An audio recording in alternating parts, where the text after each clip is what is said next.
구원의 파도 치는 영광 시리즈 70번째 시간입니다.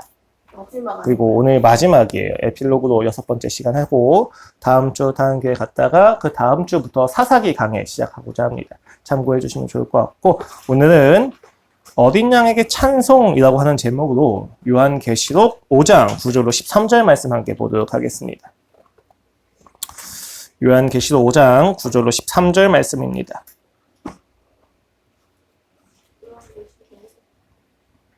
제가 봉독하여 올려드릴 텐데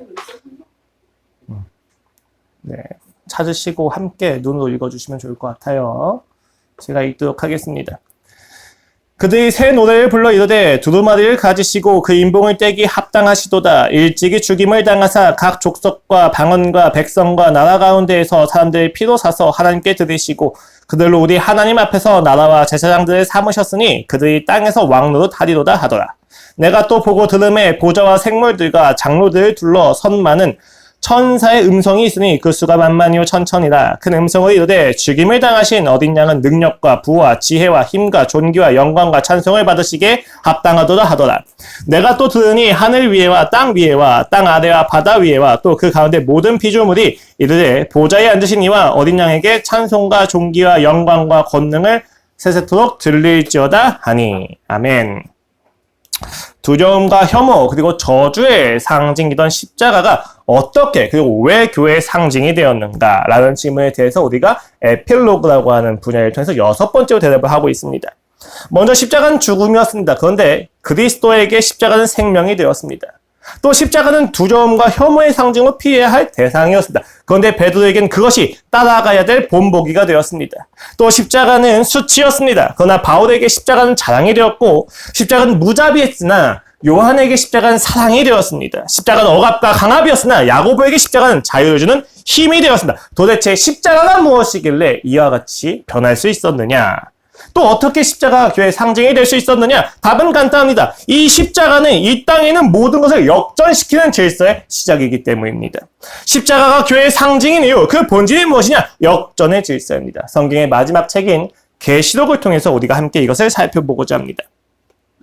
계시록은 성경의 마지막에 위치한 서신입니다. 요한은 소아시아에서 30년 동안 목회하는 말년에 도메티아누스 황제의 극심한 박해 아래에서 결국 잡혀서 반모섬으로 유배를 가게 됩니다. 노구의 몸으로 반모섬에 유배를 간 요한에게 하나님은 예수 그리스도의 환상을 보여주십니다. 그 환상을 그는 당시 핍박 중에 있었던 소아시아 교회에게 편지를 써서 보내는 것이 바로 요한계시록의 내용입니다.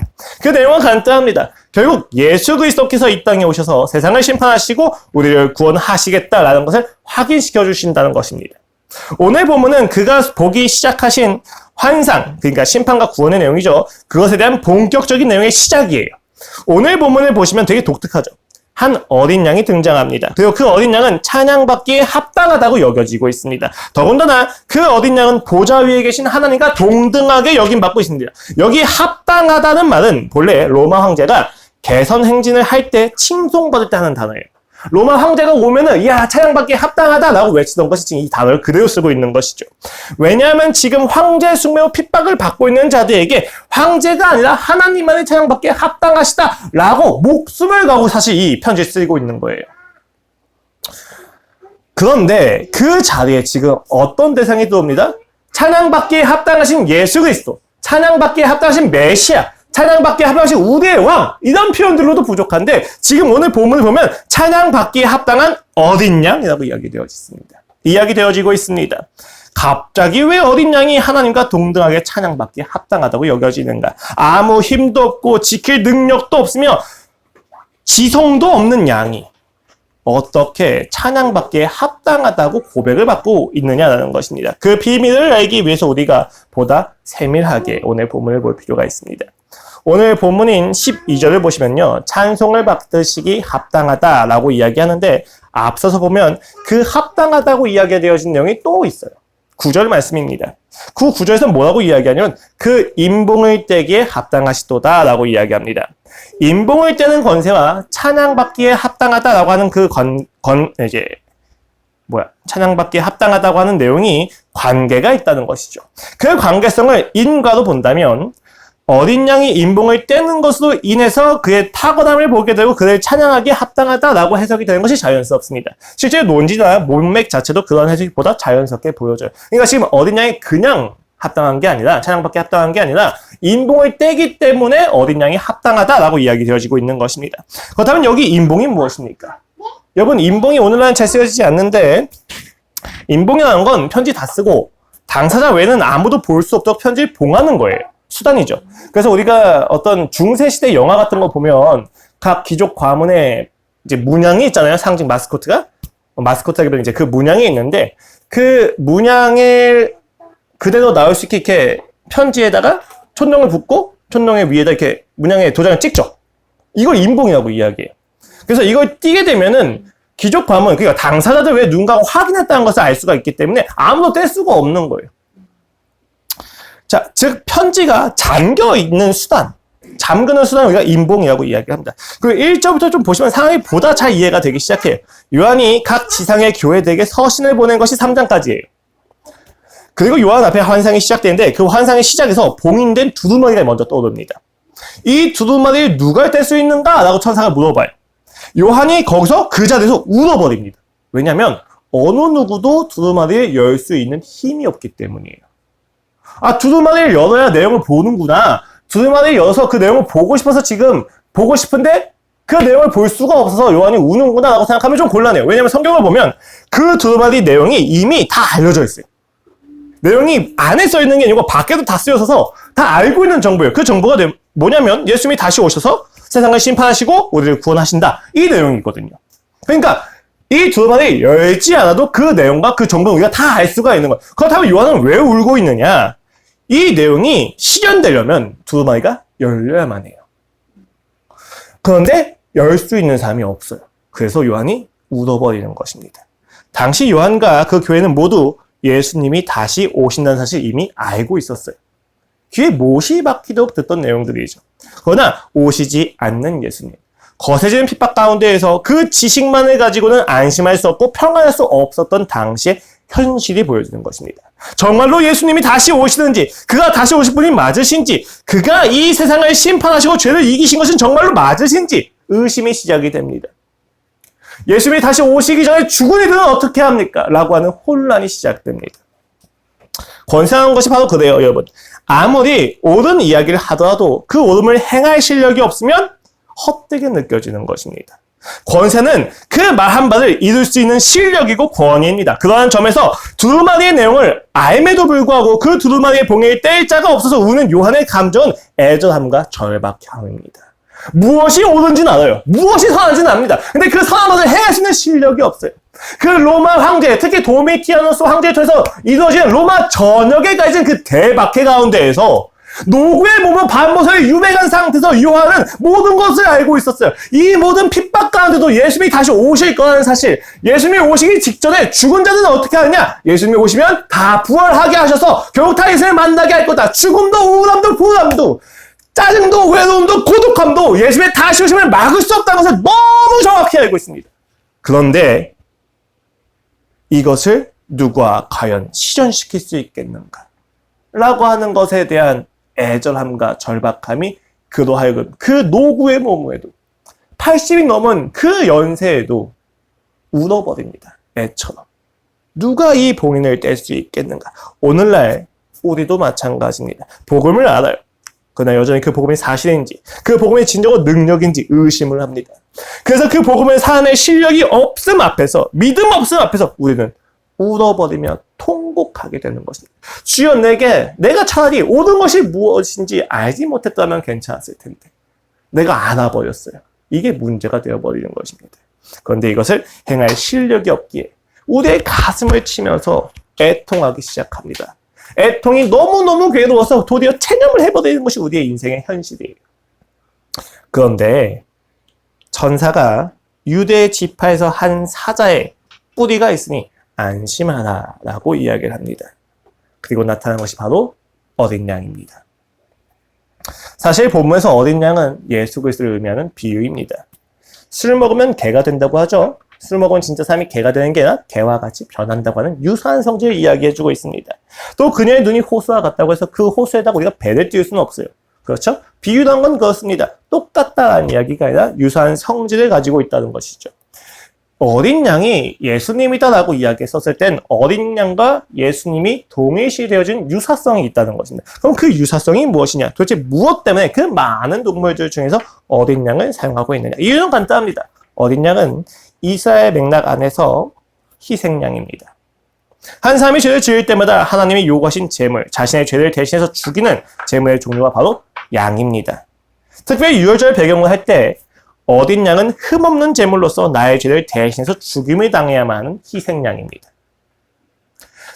본래 출애굽 때 10가지 재앙이 있었을 때 이스라엘 백성도 10번째 재앙 앞에서 모든 장자가 죽어야만 했어요. 왜냐하면 10번째 재앙 앞에서는 이집트와 이스라엘 백성이 구별이 안 돼요. 똑같이 죄인이에요. 그래서 그들은 모두 장자가 죽어야만 했습니다. 당시에 장자가 죽는다는 것은 가문의 대가 끊긴다는 거죠. 이스라엘 백성도 그 모든 죄를 마주하고 있는 것 앞에서 하나님께서 말씀하신 게 죽음이 넘어가게 하기 위해서 어린 양을 죽여라고 얘기하십니다. 물론 당시에 염소도 있었고 작은 짐승 같은 것도 허락했다라고도 보기도 하는데 중요한 것은 어린 양을 죽여서 그 피를 문설주에 바르라고 이야기했어요. 장자가 죽어야 되는데 대신 죽는 희생양을 통해서 죽음을 넘어가 주시겠다고 이야기를 하셨다는 거죠. 예수님이 어린 양이라고 하는 것은 바로 그러한 내용입니다. 어린 양, 예수 그리스도라는 얘기는 우리를 위해서 대신 죄를 지시고 돌아가신 무력한 동물을 의미합니다. 여기서 우리는 굉장히 당황스러운 거죠. 두루마리의 봉인을 뗄 권세가 있다면 모름지기, 능력과 실력이 출중한 영웅이어야만 합니다. 특히 당시 로마 그리고 그리스, 헬라의 문화까지 다 포함해서 우리가 봤을 때 당시 사람들은 능력이 있는 영웅이 최고의 메시아였어요. 그들은 온유하고 겸손하고 마음이 가난한 것, 애통해하는 것은 무시하는 내용이었습니다. 그러면 안 되는 거예요. 영웅은 그렇게 살 수가 없는 거죠. 항상 힘이 강하고 극복하고 정복하는 누군가가 영웅이어야 됐는데 오히려 지금 두루마리의 봉인을 뗄 수 있는 권세가 있는 자는 영웅이 아니라 아무 능력이 없이 죽임만 당해야 하는 희생양인 어린 양이었다는 것입니다. 어린 양이 무슨 자격이 있다고 이 두루마리의 내용을 실현해 줄 수 있느냐라는 것을 우리가 생각해 보게 됩니다. 믿을 수가 없는 것이죠. 사자의 뿌리에서 나왔으면 뭐가 나와야 돼요? 사자가 나와야 되잖아요. 근데 왜 어린 양이 나오냐는 것이 실망스러울 뿐입니다. 복음을 누리고 복음을 믿고 싶은데 그 복음을 누리게 하고 믿게 할 방법이 죽음밖에 없답니다. 자기 깨어짐밖에 없답니다. 자기 부인이 필요하답니다. 그리고 저주와 죽음을 상징하는 십자가로 나아가는 것이 제자도라고 이야기합니다. 이해할 수가 없는 거예요. 믿을 수가 없습니다. 우리가 생각하는 방법과 수단하고는 다른 거예요. 전략과 코칭과 전술 등이 필요한 것이 아니라 우리가 하나님에 대한 태도와 동기와 마음가짐이 되게 중요하다는 이야기를 하고 있는 것이죠. 황당해지는 것입니다. 지금까지 그들이 하나님을 향한 마음이 진실되지 않아서 핍박을 당하는 것입니까? 아니잖아요. 그들이 이 상황을 강구하고 이 상황에서 이겨낼 수 있는 방법을 강구하기 위해서 지금 애타게 기다리고 있는데 그들에게 주시는 내용이 하나의 어린 양. 어린 양을 믿어야 된다. 어린 양을 찬양해야 된다. 어린 양이 찬양받기에 합당하다라고 이야기합니다. 그런데 요한은 매우 진지한 거죠. 그렇다면 그가 어린 양이야말로 찬양받기에 합당하다고 하는 이유가 무엇이냐라는 것입니다. 우리는 먼저 이 사실을 살펴봐야 돼요. 근본적으로 여러분, 그 봉인을 떼는 사람이 영웅이다 라고 이야기를 한다면 기독교의 구원은 세상의 구원과 다를 바가 없어질 것입니다. 기독교가 주는 사랑의 질서에서 하나님의 나라가 있으려면 그 하나님의 나라의 속성을 가지고 그 하나님의 나라를 이루는 방법도 사랑의 질서여야만 합니다. 세상의 질서를 방법으로 가지고 하나님의 나라가 올 수는 없다는 이야기예요. 하나님의 나라는 하나님의 방법으로 이루어져야만 합니다. 그러한 점에서 요한은 하나님의 방법이 어린 양이라는 것을 확신하고 있다는 것입니다. 왜 그럴 수 있느냐? 첫 번째입니다. 크게 세 가지 이유가 있어요. 첫 번째는 죽임을 당하셨다고 하는 표현에서 우리가 알 수가 있어요. 여러분, 앞에서는 일찍이 죽임을 당하셨다고도 이야기하는데 이상하지 않습니까? 우리가 누군가에게 자격이 있다고 이야기한다면 누군가를 정복하고 다스리고 죽인 자가 되어야만 합니다. 짓밟히기 전에 짓밟는 자가 되어야 되는 것이죠. 상대를 죽이고 내가 올라가는 것이야말로 승자의 자격입니다. 누가 1등이 될 수 있겠습니까? 금메달에 황을 들 수 있는 자격이 있는 사람이 누굽니까? 승리를 경험할 수 있는 자가 누굽니까? 상대를 제치고 상대를 넘어뜨리고 상대의 승리 욕구와 경쟁심을 맞부딪혀서 죽인 자가, 이긴 자가 금메달을 받을 수 있는 자 아니겠습니까? 느린 자가 아니라 빠른 자가 되어야만 합니다. 돕는 자가 아니라 짓밟는 자가 되어야만 합니다. 우리가 이야기하는 자격이라는 것은 그러한 자격입니다. 그런데 오늘 본문에서 어린 양은 죽인 자가 아니라 죽임을 당한 자입니다. 이 사실이 매우 깊이 있는 내용이죠. 아까도 말씀드렸듯이 여러분, 세상의 방법으로 하나님의 나라가 이루어진다면 그것은 세상의 나라와 같습니다. 예수님이 누군가를 죽이는 것을 통해서 이 땅에서 하나님 나라를 주셨더라면 하나님 나라에서는 누군가를 죽이는 것이 똑같이 가치였을 것입니다. 내가 높아지는 것이 나의 능력과 나의 소유가 훨씬 중요했겠죠. 하지만 예수님은 죽임을 당하시는 것을 통해서 자격을 획득하십니다. 또 둘째는 각 족속과 방언과 백성과 나라 가운데에서 사람들의 피로 사서 하나님께 드리시고 라고 하는 표현을 통해서 알 수가 있습니다. 죽음에 필요한 이유에 대한 묘사이죠. 그 죽으심과 함께 흘린 피의 대가로 우리를 사서 드리셨습니다. 그는 그 능력을 가지고 우리를 소유하지 않으셨습니다. 그리고 하나님께 드렸습니다. 우리는 모두 죄와 세상의 논리 그리고 통치 아래에서 살고 있습니다. 질서 아래에서 살고 있는 거죠. 그런데 그가 죽으셨습니다. 그리고 피가 흐르는데 그 피를 대가로 우리가 그 악한 통치 안에서 하나님의 소유로 예수 그리스도의 소유로 드려졌습니다. 그럼 예수님이 우리를 소유하시고 하나님께 가면 되는데 예수님께서는 그것을 소유하시지 않고 하나님께 드립니다. 그리고 심지어 서서 소유하지 않으시고 하나님께 드릴 때 세상의 질서와 조롱과 비아냥을 감내하시길 결코 무서워하지 않으십니다.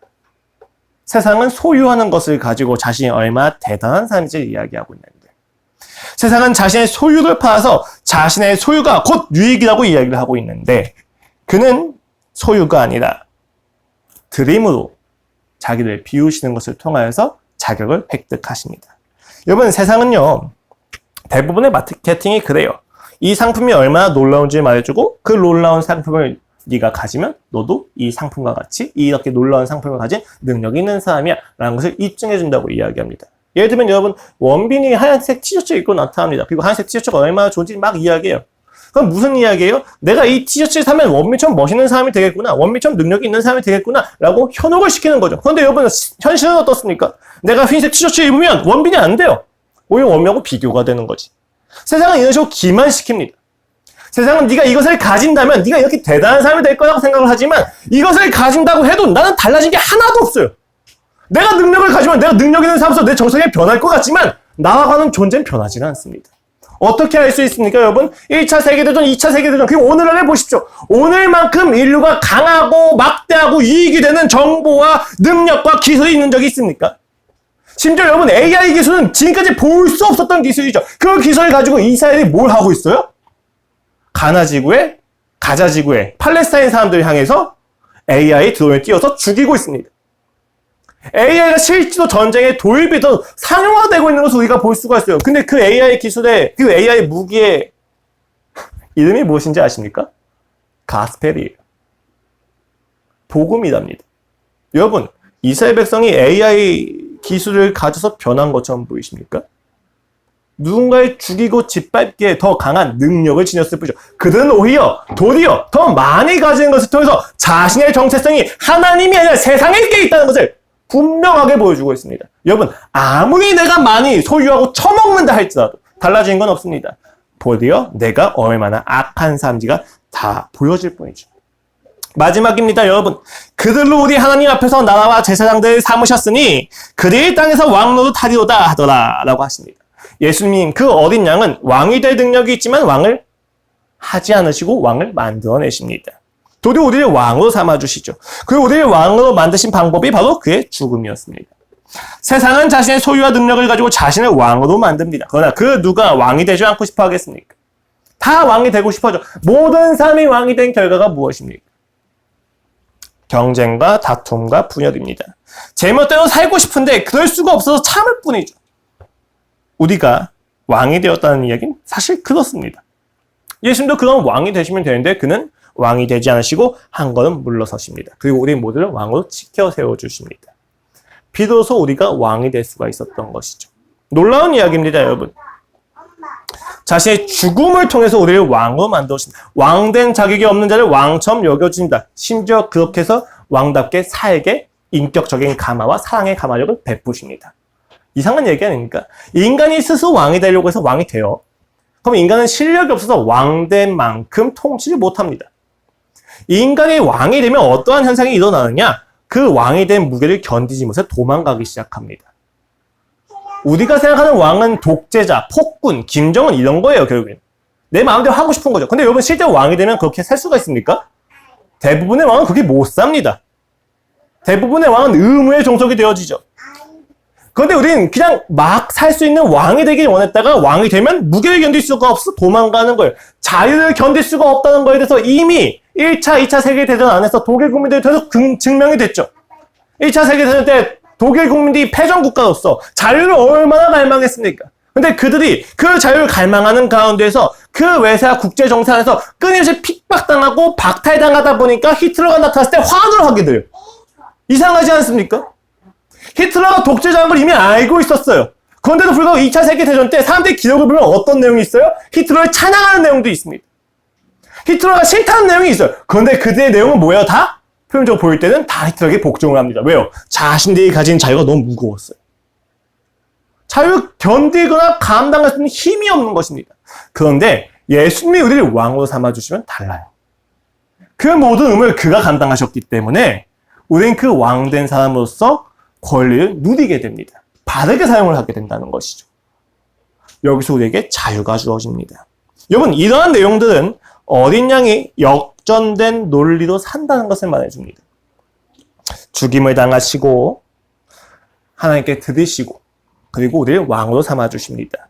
이 세 가지 역전된 논리를 통해서 우리가 무엇을 알 수 있느냐? 어린 양은 이 세상의 양육강식의 논리를 역전시키고 반대로 무너뜨리시는 분이라는 겁니다. 강한 자가 얻고 약한 자는 빼앗깁니다. 여기서는 도덕과 윤리를 찾을 수가 없죠. 더 간교한 양육강식만 있을 뿐입니다. 여러분, 처음에 인류는 힘이 강한 자가 모든 것을 얻었죠. 사유재산이 시작이 되면서 힘이 강한 자가 아니라 재산이 많은 자가 곧 힘이 있는 것으로 됩니다. 세습이 되고 국가라고 하는 개념이 시작이 되면서 권력이 있는 사람이 그 재산마저도 가지기 시작하죠. 국가의 개념이 민주주의로 발전이 되면서 그 권력이 있는 사람은 권력을 유지하기 위해서 명예와 명분을 필요로 하기 시작합니다. 오늘날은 어떻게 되었습니까? 결국에 정보를 가진 것이 권력이 되어버렸죠. 세상은 끊임없이 간교하게 힘을 자랑합니다. 세상은 끊임없이 간교하게 양육강식을 주장합니다. 더욱 간교해질 뿐입니다. 그러나 본질은 간단하죠. 능력이 있어야만 행복할 수 있다 라는 것을 끊임없이 세상은 이야기합니다. 여러분, 능력이 있어야만 행복할 수 있다고 하는 논리가 얼마나 비참한지 아십니까? 제가 불교를 가끔 비판할 때 그런 비판을 하죠. 누가 득도할 수 있느냐? 누가 해탈할 수 있느냐? 불교의 방법은 정말로 누가 해탈할 수 있느냐? 정말로 지금까지 역사 속에서 한 명, 두 명이 해탈했다면 불교만큼은 가지 말아야죠. 구원의 방법이 없는데 한 명, 두 명이 겨우겨우 구원을 받는 것이 무슨 구원의 방법입니까? 엘리트지. 여러분, 마찬가지예요. 능력이 있어야 행복할 수 있다? 얼만큼 능력이 있어야만 만족할 수 있겠습니까? 이 세상은 얼만큼의 능력을 가져오면 행복할 수 있겠습니까? 우린 그 안에 속고 있어요. 나는 능력이 있는 사람이라고. 나는 그 1% 될 수 있을 거라고. 그런데 여러분, 대부분은 99%에 멈춰버립니다. 그 거기 안에서 오는 것이 무엇입니까? 비참함이죠. 체념이죠. 자기 부인이죠. 자학을 하기 시작합니다. 그럼 1%가 되면 달라지냐? 뭔가 달라지는 건 있어요. 분명히 편리한 게 있다고 이야기가 되어지고 있죠. 근데 여러분, 그 편리한 1%의 인생에도 꾸준히 끊임없이 상담사가 필요하고 끊임없이 공황장애 이기는 약이 필요한 이유는 무엇입니까? 도대체 그 능력이 있는 사람이 왜 행복해 보이지가 않습니까? 오늘날 SNS에서 너무 많은 행복한 모습을 보여주지만 그 행복한 이면에 있는 모습들을 왜 우리는 계속 간과하고 있습니까? 여러분, 간단한 이야기예요. SNS에서 잘나 보이는 사람들 우리가 따르고 싶고 부러워하는 이유의 대부분은 진짜 우리가 봐야 될 내용들을 안 보려고 노력하기 때문이에요. 인간이 그런 것들을 보고 싶어 하지는 않습니다. 인간의 시선 자체가 좋은 것만 보고 싶고 막 사는 것만 보고 싶어 해요.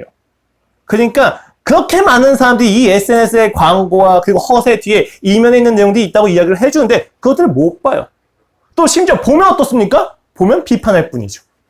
모순을 끄집어내서 무엇이 바른 삶인지에 대해서 이야기하지 않고 야, 저 사람들도 결국엔 다 저렇게 비참하게 사는 거야? 내 인생 그렇게 비참한 거 아니지? 이런 식으로 가버려요. 이게 무슨 행복입니까? 여기에 어떤 행복이 있습니까? 세상의 질서가 능력을 기준으로 세워지기 때문에 계속 이렇게 간교하게 서로 경쟁하고 투쟁하고 비참해지는 거예요. 모두가 비참해지는 인생입니다. 그런데 어린 양이 제시하는 내용은 무엇입니까?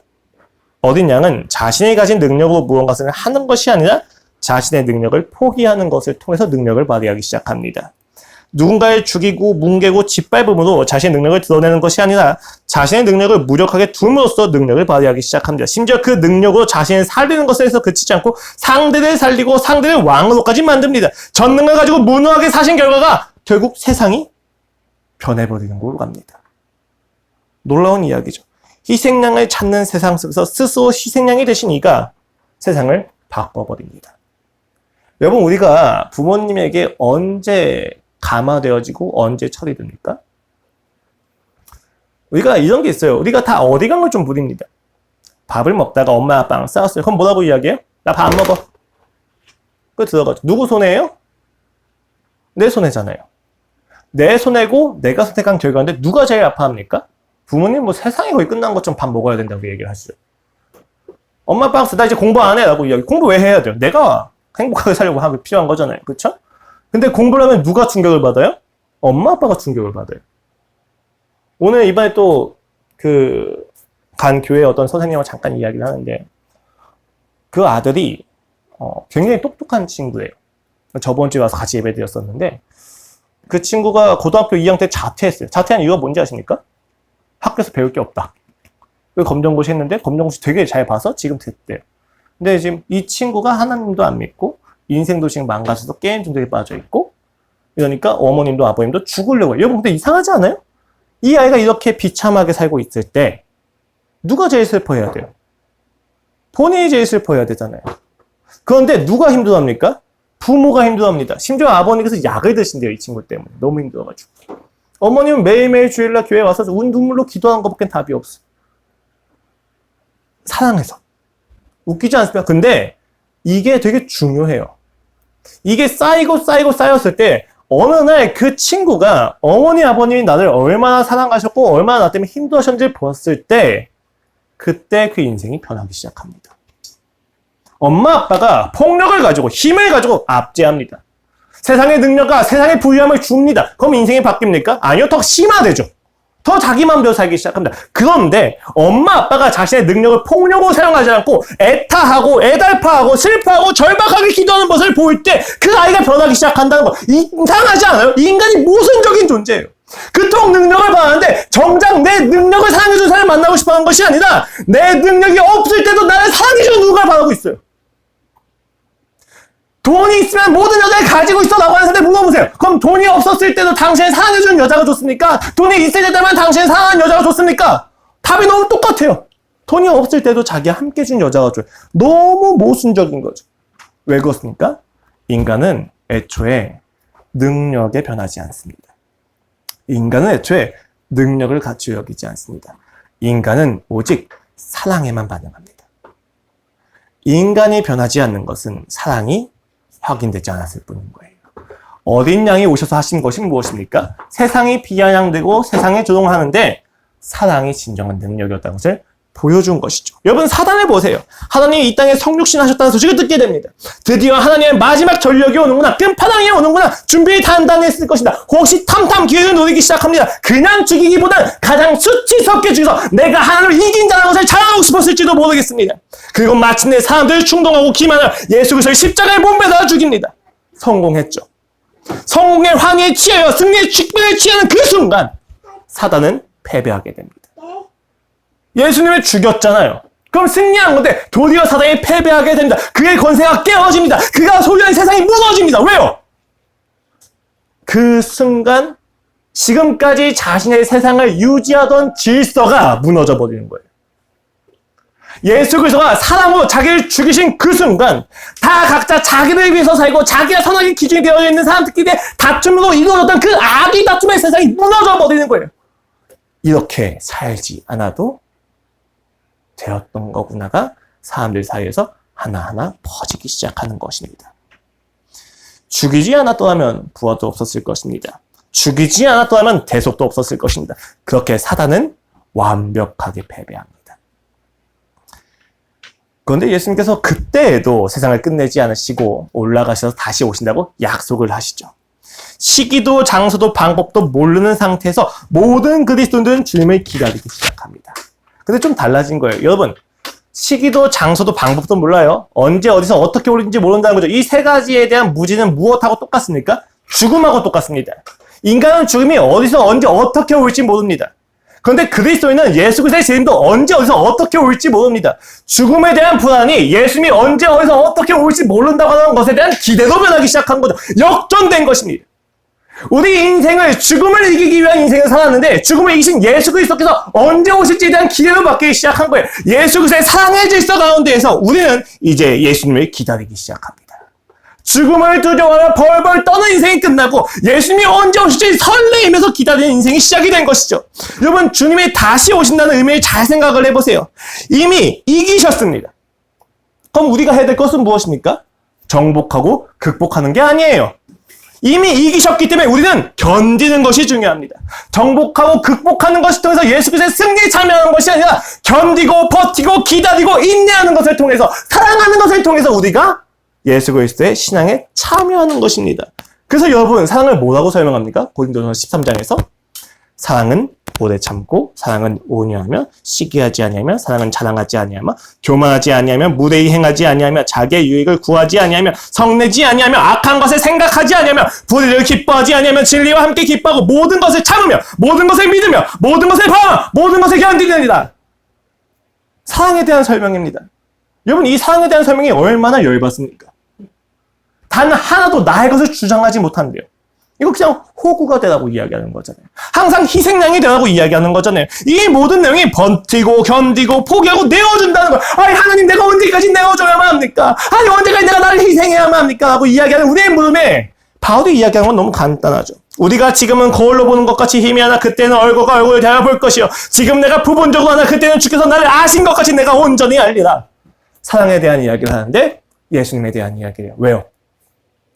우리가 모든 것을 내어주는 사랑 가운데 있으면 결국 나를 먼저 그렇게 사랑하신 예수님을 알아갈 수밖에 없기 때문에. 여인들이 엄마의 마음을 가장 잘 알 때가 출산할 때입니다. 인간이 되게 신기해요. 그 고통에 같이 놓였을 때 내가 얼마나 사랑받았는지를 이해하게 됩니다. 그리스도인들도 마찬가지입니다. 예수 그리스도께서 우리를 얼마나 사랑하셨는지 깨달으려면 우리는 그 사랑을 행하면서 아파야만 합니다. 예수님이 나를 얼마나 절실하게 사랑하는지 우리가 알려면 우리가 예수님이 나에게 하시던 사랑처럼 끊임없이 내어주고 끊임없이 희생하고 끊임없이 호구가 되는 사랑을 해야만 한다는 거예요. 그 사랑 가운데 무릎 꿇었을 때 우리는 비로소 그를 알게 됩니다. 그리고 마침내 그날에 예수님이 다시 오시면 내가 온전히 알리라. 주께서 나를 아신 것 같이 내가 온전히 알리라 라고 이야기를 하게 되는 것입니다. 목숨을 바쳐 사랑해보고 나의 의지를 꺾어 사랑해보고 용서할 수 없는 나를 받아들이려고 애쓰면서 우리는 그가 나를 얼마나 깊이 온전히 사랑하시려고 애썼는지를 깨닫게 됩니다. 세상의 질서와 능력과는 다른 이야기예요. 여러분이 만일 자신의 것만을 챙기면서 자신의 이기심을 가지고 능력으로 모든 것을 극복하고 제패하신다면 그렇게 사랑을 관철시키신다면 여러분은 결코 예수님을 알 수가 없을 것입니다. 그것은 신앙이 제시하는, 성경이 제시하는 예수님을 알아가는 방법이 아닙니다. 그리고 여러분 그 끝에서 반드시 고립되어져 있을 것이고 고독할 수밖에 없을 것입니다. 예수님이 함께 하심이 있었는데도 불구하고 평생 알 수 없어 괴로워하실 것입니다. 이것은 너무 분명한 성경에서 나오는 이야기입니다. 왜 십자가가 교회의 상징이 되었는가? 역전의 질서를 나타내 주기 때문입니다. 십자가에서는 세상 논리가 역전이 됩니다. 세상에서 승리는 반드시 상대를 죽이고 쟁취해야만 합니다. 보다 민주적이고 공평하고 신사적으로 행하고자 합니다. 상대의 목숨을 취하는 것에서 상대의 재산을 약탈하는 것으로 변했죠. 상대의 재산을 약탈하는 것에서 명예를 짓밟는 것으로 갔습니다. 그리고 오늘은 감정을 짓밟고 더 교묘하게 정보를 빼앗는 것을 우리가 승리라고 이야기하고 있습니다. 더 교묘해진 것이죠. 이 승리를 향한 경주가 정말로 공평하다고 생각하십니까? 민주주의가 정말로 얼마나 공평하다고 생각하십니까? 평등하다고 생각하십니까? 평등과 공평은 환상에 불과합니다. 민주주의는 최소한이지 최대한 것을 보장해주지 못하기 때문이에요. 이러한 삶 속에서 여러분 제가 단순히 비난을 하려고 하는 게 민주주의 필요 없다는 얘기가 아니에요. 다만 우리가 최고라고 여기는 민주주의마저도 사랑이 없으니까 모순이 가득하다는 것입니다. 세상에서 해결될 수 없는 모순이 너무 가득하다는 거예요. 여러분 잘 생각을 해보세요. 진짜 조금만 생각해보면 돼요. 공산주의, 민주주의가 그렇게 차이가 납니까? 공산주의와 민주주의가 다 하나님의 질서 안에 있다면, 사랑 안에 있다면 이 두 가지 제도 모두가 행복을 이룰 거예요. 유토피아를 이룰 것입니다. 그런데 왜 공산주의는 안 되고 민주주의는 잘 됩니까? 민주주의가 상호 견제가 있기 때문이에요. 삼권분립이죠. 인간에 대한 이해가 좀 더 많이 드는 게 민주주의일 뿐입니다. 여러분 그런데 이건 역시도 마찬가지예요. 사랑이 없으면 민주주의도 공산주의랑 똑같은 겁니다. 결국은 엘리트주의가 되잖아요. 빈부차이가 발생하잖아요. 이 땅에 어떤 제도가 인간으로 하여금 잘 행복하게 해줍니까? 최소한입니다. 그런데 하나님 나라의 질서가 임하면 민주주의든 공산주의든지 간에 다 괜찮아진다고요. 사랑이 있으면 모든 것이 유토피아가 돼. 심지어 제도가 없어도 괜찮습니다. 그래서 우리가 뭐라고 이야기합니까? 쟤는 법 없이 살 수 있는 사람이다라고 얘기를 하잖아요. 왜 그런 얘기를 해요? 법이 없어도 선한 의지와 선한 생각과 선한 성향인 사람들은 충분히 잘 살아낼 수 있다는 것을 표현하는 거잖아요. 여러분 하나님 나라의 사랑만 있으면 우리는 이 땅에서 어떠한 제도도 불필요하게 됩니다. 모두가 사랑을 하기 때문에. 우리에게 필요한 것은 제도가 아니라 능력이 아니라 사랑인 것입니다. 그래서 예수님은 그 모순을 모두 부수신 거죠. 상대를 죽여서 왕이 되지 않고 자신을 죽여서 상대를 왕으로 세워주십니다.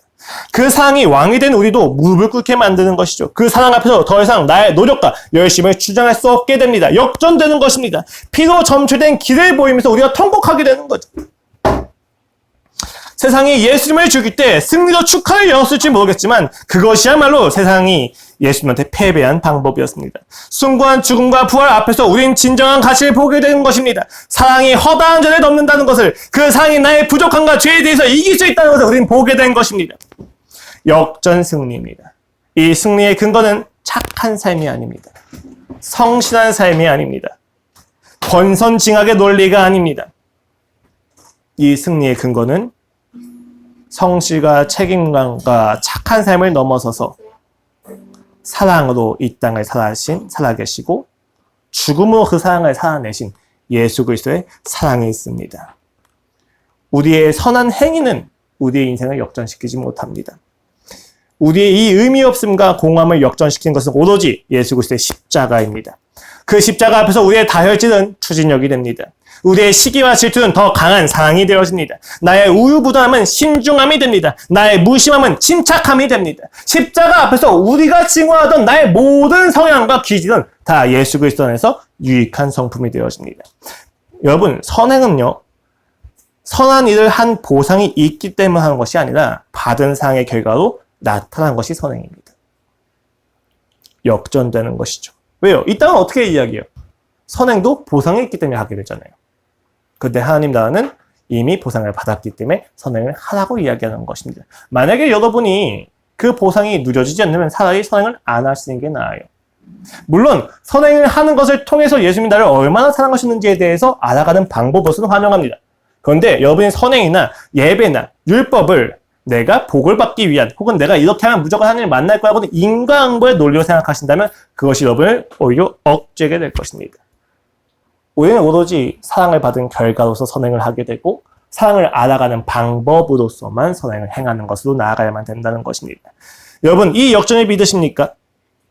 이 역전의 질서가 믿어지십니까? 믿어지지 않으신다면 여전히 그리스도인의 인생을 살지 못하는 것입니다. 이 역전을 믿으셔야만 합니다. 여러분의 삶이 하나님께 붙잡히는 순간 우리의 삶에는 십자가에 통한 역전이 시작이 될 것입니다. 세상 사람들이 처형과 저주와 혐오의 상징으로 여기던 그 십자가가 우리에게 자랑이 될 것입니다. 역전이 이루어집니다. 구원에 대한 설교를 모두 마치면서 십자가를 에피로그로 6번째 걸쳐서 다루었습니다. 여러분, 이 십자가의 이야기를 왜 에피로그로 이렇게 다룰 수밖에 없었느냐? 간단합니다. 여러분이 십자가에 대한 감격이 매일매일의 삶에서 있지 않는다면 여러분은 그리스도인이 아니기 때문입니다. 이 십자가에 대한 현재적인 체험이 없다면 여러분이 그리스도인이라고 확인할 수 있는 어떠한 수단도 없습니다. 구원은 받았을지 모르겠습니다. 천국은 갈지 모르겠습니다. 그러나 이 땅에서 끊임없이 불안에 시달릴 수밖에 없을 것입니다. 십자가에 대한 감격, 내가 그에게 용서받았고 그가 나를 죽기까지 사랑하셨다는 것에 대한 여러분의 삶의 감격이 매일매일 있지 않는다면 여러분은 신앙생활을 헛되이 흘려보내고 있을지도 모른다는 것입니다. 물론 그 헛되이 보내는 것마저도 여러분이 끝내 예수 그리스도의 십자가 앞에서 감격을 하게 되는 순간 의미가 있는 것으로 바뀔 거예요. 근데 여러분이 그 십자가에 대한 갈망이 여전히 없다면 가슴을 치시고 하나님 앞에 기도하셔야만 합니다. 주여 내게 십자가를 주시옵소서. 내게 십자가의 의미를 다시 한번 확인시켜 주시옵소서. 그 사랑이 무엇인지 알게 하여 주시옵소서. 결국 구원을 누린다는 것은 십자가를 매일매일 매 순간 더 깊이 알아간다는 것입니다. 함께 기도하고 오늘 예배를 마치도록 하겠습니다. 하나님 아버지 감사합니다. 주님, 이 시간 우리가 역전의 질서를 소망합니다. 하나님이 아니면 역전이 될 수가 없습니다. 십자가가 아니면 우리는 이 땅에서 비참하게 살 수밖에 없습니다. 그러나 이 비도함과 비참함을 넘어서 오신 예수 그리스도의 십자가 사건 앞에서 아버지 우리의 모든 비참함이 인생의 결론이 아니라는 것을 깨닫게 됩니다. 아버지 이 세상은 십자가 없이 끊임없이 파멸로 가지만 우리는 십자가 앞에서 모두 유턴하여 하나님 나라를 향할 수 있게 되었습니다. 아버지 죽음과 불안과 우울함과 절망과 고독함이 나를 망가뜨릴 때마다